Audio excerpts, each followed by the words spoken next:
So we're today together with Tetiana and Kambis at their Young Moneymakers workshop.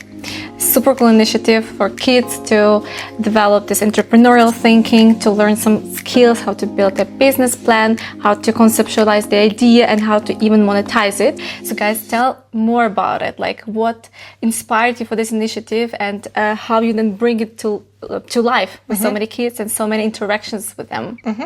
Thank you. So this was our first workshop, offline workshop that we did for teenagers in Austria. We had around 30 participants. We were discussing ideas like how to invest money, how to save money, how to develop your first business idea, how to create a business plan, and how to pitch this idea to investors. So they had like small groups where they had teamwork, where they had developed these ideas together and then present them in front of others with a bit of mentoring, coaching, mentoring, also feedback. Yeah, I mean, Tetyana already told, how we approached it, and still it was challenging because it was our first time. We did a workshop like this with a lot of teenagers in one room. So it was even loud. for me, I was not sure how it's gonna go on, because are they interacting with us? Are they just watching on the smartphones? Are they, not concentrated? But in the end, we were very happy. Yes. It went well. I think the feedback we also got by the children and the parents was very good. So yeah, we are happy that we conducted it successfully. Yeah, some moms, when they came, they told us that their kids called in the pause and said, wow, it's so cool, like I like it so much, and they were very involved, they were very interactive, they're doing all the exercises and pitching very well. Yeah, I absolutely can just confirm it. I was impressed myself, but maybe to tell our audience a bit about how this was happening, bringing kids to think about business plan, how you then structure your money. You need some maybe gamification or some examples. How did you come up with the format of this workshop? We wanted to do it very interactive, so every 10 to 20 minutes they had some exercises to do. They had to fill out some forms. They were asking questions, discussing. They were like really involved in each question.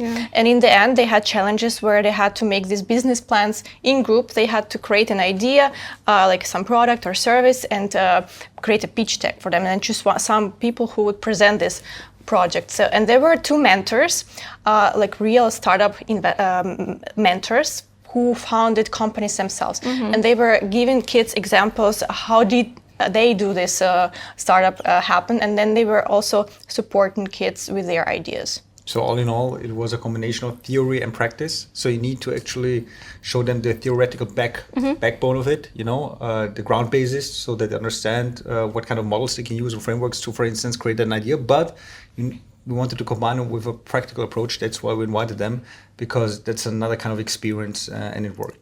Yeah, that's inspiration. Absolutely also a skill. There were 12, 14-year-old kids here who pitched, I think, before they go in live, and they're 19, 20, 25. I mean, I pitch also very often in my job.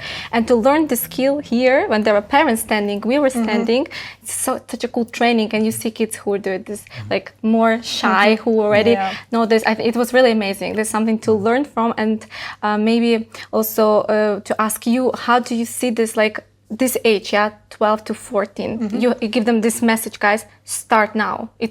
You have a lot of, your guest said this, you have what to eat, you have a lot of time, use it. It's a great time of your life. You're now super busy.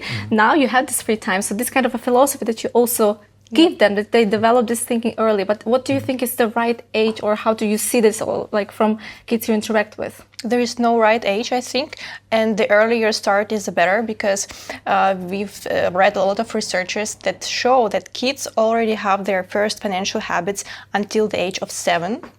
And that's where I try to tell on our social media as well, because the earlier you start to develop the concepts of how money works, the better you understand it in the future, especially in teenage ages, when they already are earning some money, they already know about investments. We had some kids here today who said they are investing in gold or stocks. Some people know about crypto already. They use ChatGPT, they use all these tools, and they know better and much more everything that we used to have at our age. Yeah, I mean, you shouldn't underestimate, teenagers. They're like on a different sophisticated level when it comes to, for instance, using technology and using like different sources of knowledge. So it's not just about the school. Now, as a kid, you have access to a lot of different sources. And so, first of all, don't underestimate them, but you need to interact with them in the right way. So you cannot just be too serious, but try it in a more playful way, actually. And I think that's how we did it, and that's how it worked, yeah.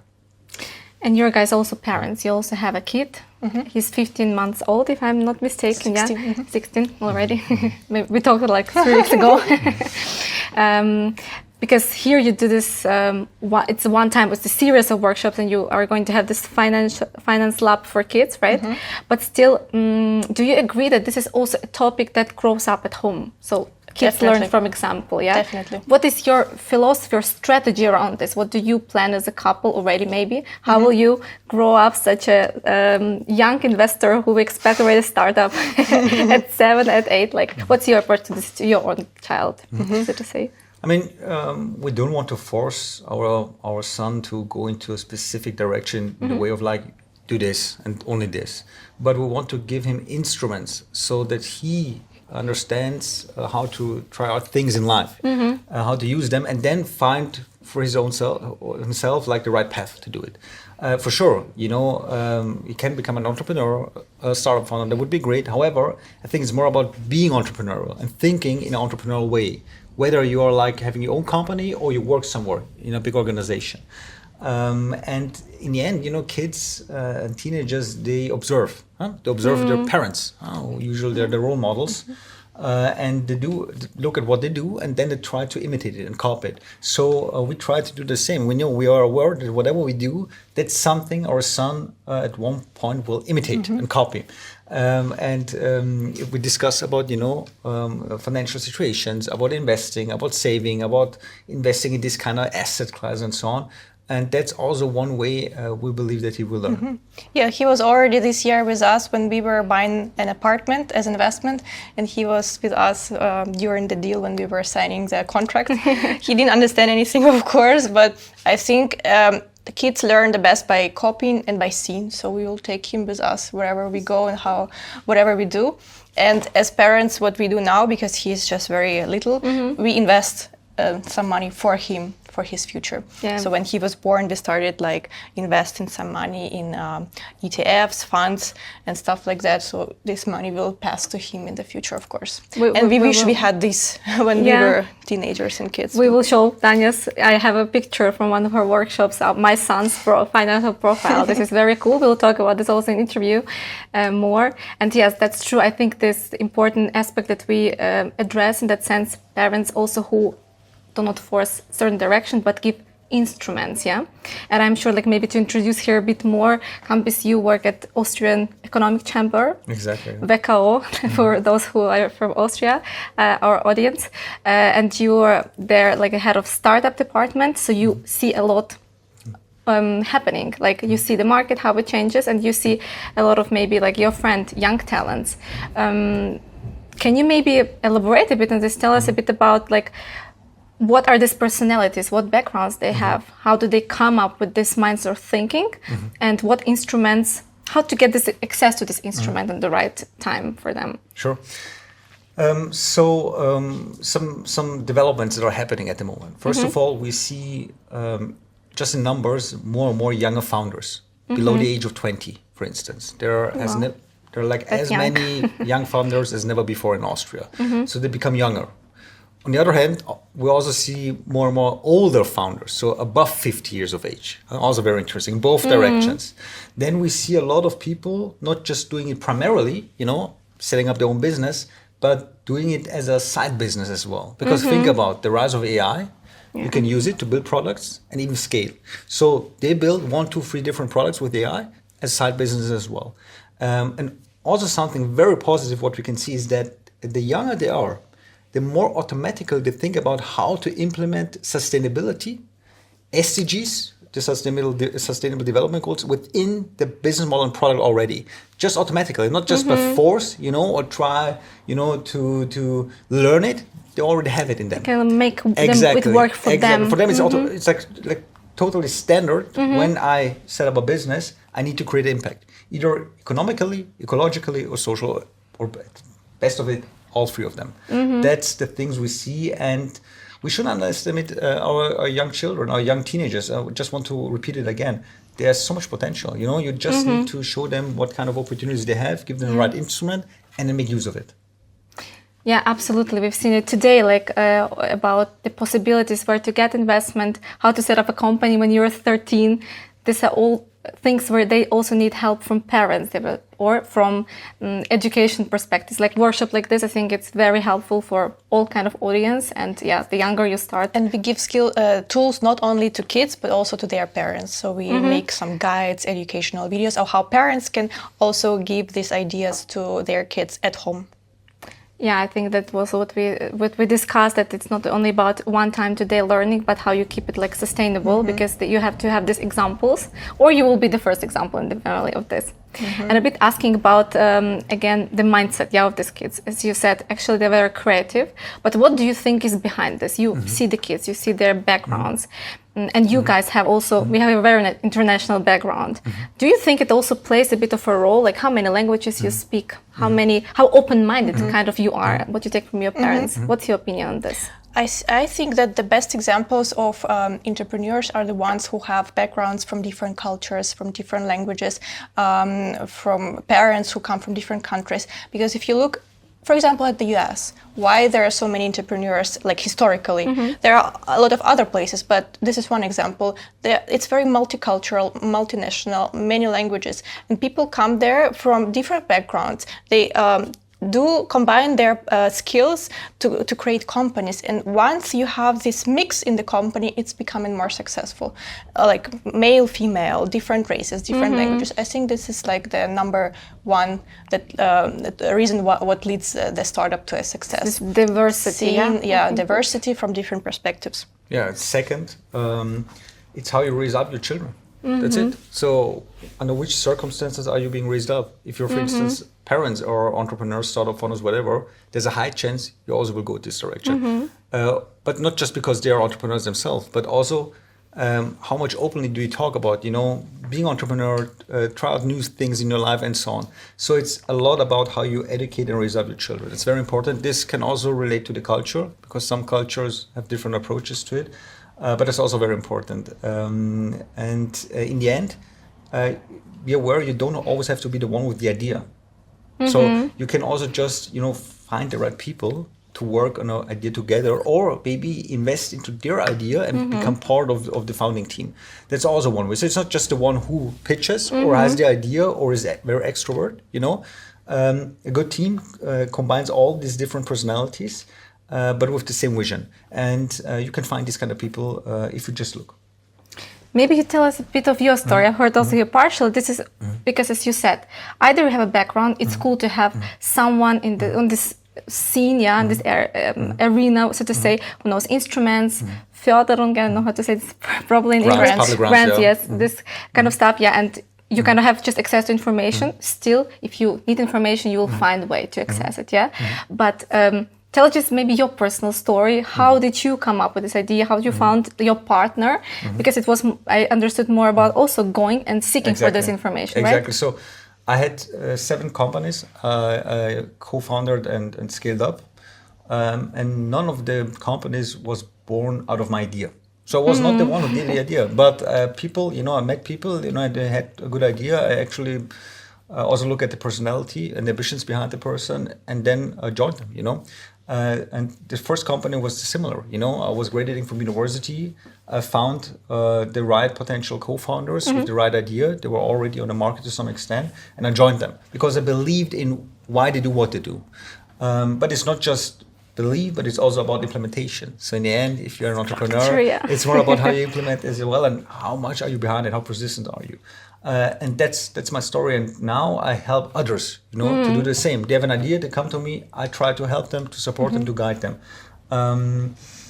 because I like it. I like seeing people succeed. I like people succeeding and then remembering that I was part of it. That's something that actually fulfills me. And also, a startup investor, most job that you do is actually connecting people, giving them some advice how to find the right people who would do partnerships with them, how to find a co-founder, like connecting different backgrounds with each other. So in the end, it works. So in the end, it's always about also right combination of skills and people. It's a teamwork, right? Because there is the idea, there is a lot behind this, a lot of structure, a lot of topics. And speaking about teamwork, because you guys also have your own project, your own initiative. What kind of team you are? How would you describe your team? Not in one word, possibly. So we have differences, but we have things also in common. For instance, we're both ambitious. We focus on planning, having clarity, reaching goals, stuff like this. Then where do we actually complement each other? I'm, for instance, very much into startups, venture capital, and selling and marketing. Tetyana, on the other hand, is very good in analysis, finance, stuff like this with numbers, but also extrovert now as well. She also presents herself and so on. So this is something you can train as well. But we have a different skill set and it complements each other. And that's also good for a team, but it only works if you have the same vision and goal behind it. And our goal is to do what we do it good, have an impact, try to professionalize some of our interests, because she likes numbers and mathematics. Why not professionalize it with some kind of product? The same with me. I like to support others and help them and guide them, mentor them. So why not professionalize it with the product? And for us, it's clear where is the impact the greatest? It's very early on. When the people are still very young, children, teenager. That's where you can have impact. Maybe you will not see the impact at the very moment. But I can tell you, long term. It's a generational impact, and that's what we focus on.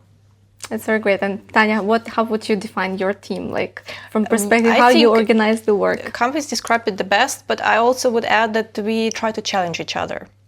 Because Kambis said we are good at different skills, and sometimes I have a lack of skills that he has, and I'm really in stress about this. And then he comes and challenges me and says what I'm doing wrong, but in that way that it helps me to ask myself, how can I do it better? And the same maybe with Kambis. So it's like setting goals and trying to help each other with this set of skills. That sounds really cool, because I think there are a lot of couples right now who are both making career, who both have this kind of lifestyle, busy ones, and I'm sure maybe you also experience it. There are sometimes time pressure, times are challenging, and I think it's very cool to have this feedback culture, if you know what I mean. Do you have a feedback culture between you, how you then debrief after such a workworkshop, lessons learned? Sure, we have it, and it's important. Also within companies, you need to have the space to give feedback in both directions, but it needs to be good feedback. In terms of good, what I mean, first of all, it needs to be clear what you mean, and not just something because you have a different taste. Feedback shouldn't just be based on different taste, but also based on objective facts, on data, on purpose, stuff like this. It's not so easy always, because we're married. We're in a relationship, so differentiating. That's what I'm turning into. But that's also something you practice and train. Like you do become better in sports if you train daily. It's the same with being entrepreneurs. Train it daily and you become better. And the same is with interacting with each other in terms of okay, maybe in the beginning it's more difficult, more emotional, but it gets better over time because both try to improve. It's not like it's perfect. We are also fighting about some things and getting stressed, but we try to practice it. That sounds very sustainable, and I could picture a little bit you both, that Kambis, you're more visionary, that you're more into pitches, and Tanya, I know that Tanya is extrovert, but still this whole financial mathematics background makes you very structured. And Tanya always throws a cool question, when there is already there is a moment maybe not to open a new topic, Tanya can really then go deep into details. So maybe this kind of combination works very well. And Great that you noticed that. I was here already for the second time.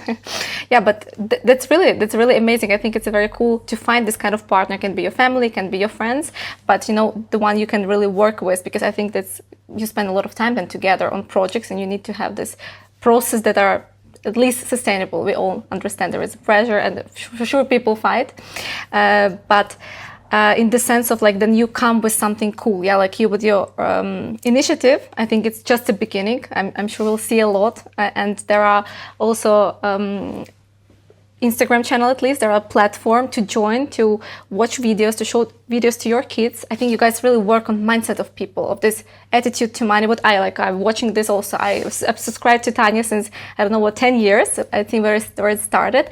But now it's really like, you guys give really examples how you can daily improve this financial habits, how your kids will learn from you. And I just want to recommend our audience, and we'll talk about this also in our talk, to subscribe, to check it out. And maybe we also can have a look here on the one of your already babies, not the baby that is now at home, but this one. Maybe you can tell us a little bit about the book. Yes. Because it's also part, I think, so of the this initiative. book came out this year. It's called Semi und das Geheimnis der Goldmünzen. It's a book for children aged 3, 4, up to like 8, 10. It's a good night story that parents can read to their kids, or kids can read themselves. It's about a squirrel named Semi who learns how to save, invest, and also create ideas. All the same things that we did today together at the workshop, but for smaller kids. And what we have inside is also like a tool for parents to go in and discuss questions, money questions with their kids. So we have reflection questions after each chapter. And this book came out this year, and it was actually an inspiration for us to do it, to do more out of it. And that's how the Teen Finance Lab and all the projects started. Really cool. I also want to get one for my newborn baby in the family. I was already inspired the moment I've seen it. So this is a start, I guess, yeah? Already a huge start. What is your ambition? Like, what is your vision, mission? How you define it for yourself as a team or as an initiative? If you... We sometimes have this discussion, and I always tell Tetyana, I want to build a family dynasty, actually. You know, I was the first one in my family in startups and tech. Not sure if you were the first one in financial mathematics. I'm also the first one. But whatever we do, we want to create impact on others as well, and not just short term, but long term. Going into this kind of direction, financial education, you know, for children and teenagers, you can have this impact. And we have a lot of plans, you know, big plans. So we start with a book. Another one might come. We're gonna start our online course. We're gonna internationalize it. So we're gonna go international with this kind of book as well. We talk about it.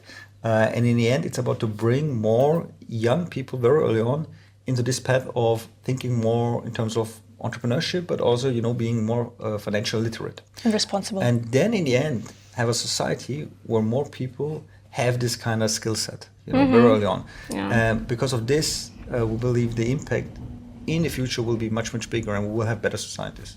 Thank you very much for this and for the contribution to the financial well-being of our world already. Thank you as well. Thank you very much. Appreciate it.